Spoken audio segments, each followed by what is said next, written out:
Hello student. सो हम video से start करते हैं PYQ के साथ। ये जो क्वेश्चन है वो रांची यूनिवर्सिटी के संत जेवियर कॉलेज का क्वेश्चन है। इस क्वेश्चन में 2 ग्रुप है, group A and group B. Group A में ऑब्जेक्टिव क्वेश्चन है और साथ ही साथ शॉर्ट नोट्स भी है।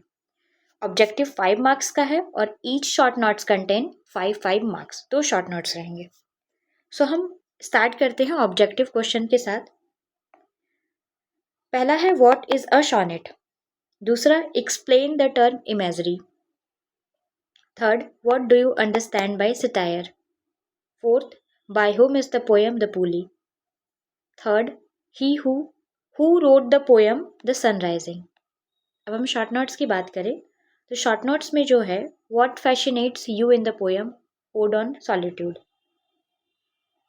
दूसरा है What are the features of the metaphysical poetry? अब हम ग्रुप बी की बात करते हैं। ग्रुप बी में 6 क्वेश्चन है जिसमें से 4 अटेम्प्ट करना है and each question contain 15 marks. So first I discussed the characteristics of the Elizabethan poetry. Write a detailed note on the new classical poetry. Attempt a critical analysis of the poem to his co-mistress. Examine how the poet expresses his view and emotions in the poem on his blindness. Discuss the themes in Shakespeare's Sonnet 60. Attempt a critical appreciation of the poem The Chimney Sweeper. ठीक है, यही question pattern है। इसी में से same syllabus है, इसलिए मैंने रांची यूनिवर्सिटी का ही सिलेबस फॉलो होता है। तो मैं सोची कि अगर क्वेश्चन नहीं मिल रहे हैं तो क्यों ना रांची यूनिवर्सिटी के ही किसी कॉलेज का क्वेश्चन उठाकर उसी के अकॉर्डिंग बनाया जाए PYQs। और आपको अगर कुछ भी डाउट हो तो आप कमेंट सेशन में पूछ सकते हैं, ठीक है। और एक और चीज़ मैं बता दूं कि जितनी भी यहाँ पे जो एज दिए हुए हैं, जैसे जॉफरी एज, एलिजाबेथन एज, वो एज पढ़कर जाए क्योंकि एज में से क्वेश्चंस आना ही आना है। और जितने भी पोएम्स है वो सबका अगर हम क्रिटिकल एनालिसिस कर ले, उसका हम थीम कर ले या क्रिटिकल एप्रिशिएशन कर ले तो क्वेश्चंस बहुत इजी हो जाएंगे। और बहुत ज़्यादा पैनिक करके नहीं जाना है कि क्या क्वेश्चंस आएगा, सिलेबस में से ही क्वेश्चंस आएंगे। जैसे यहाँ पे दिया हुआ है कि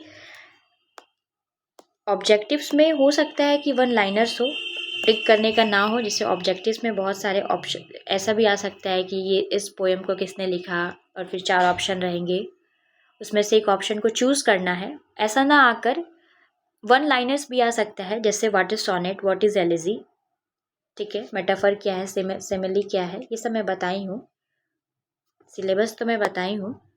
तो इस टाइप का भी क्वेश्चन आ सकता है 1 लाइनर्स के रूप में। और जो शॉर्ट नोट्स रहेंगे ये ईच 5 मार्क्स का है, तो आप कोशिश करें कि 1.5 पेज में इसका आंसर लिखें, ठीक है। और क्वांटिटी और क्वालिटी दोनों ध्यान दें, ज़्यादा क्वालिटी का ध्यान दें, जो भी लिखे टू द पॉइंट लिखे। और ये जो 15 मार्क्स का जो क्वेश्चन है इसके लिए कम से कम 2.5 and 3 पेजेस में आंसर लिखे और टू द पॉइंट आंसर लिखे और एग्जाम्पल्स के साथ लिखे। आप राइटर को भी मेंशन करें, उनके कुछ वर्क्स को भी मेंशन करें, उससे स्टेप मार्किंग भी होगा।